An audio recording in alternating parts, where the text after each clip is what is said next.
بریم با هم یک کتلت خوشمزه گیلانی درست کنیم. نیم کیلو گوشت چرخ کرده میخوایم، 1 عدد تخم مرغ، سیب زمینی، پیاز و 2 قاشق پودر سکاری.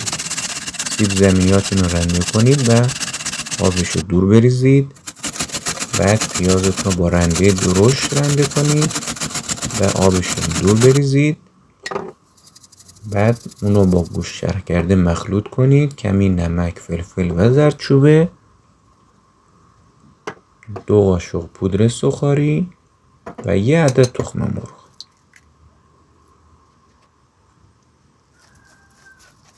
تمام مواد رو کاملا با هم مخلوط کنید.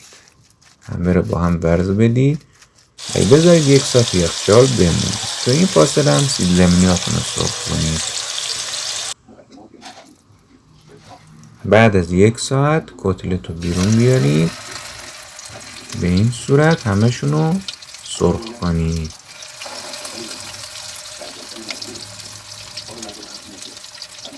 هر طرفش 5 دقیقه بمونه با شعله کم خوبه. به همین راحتی کتلتتون آماده شد. نوش جانتون.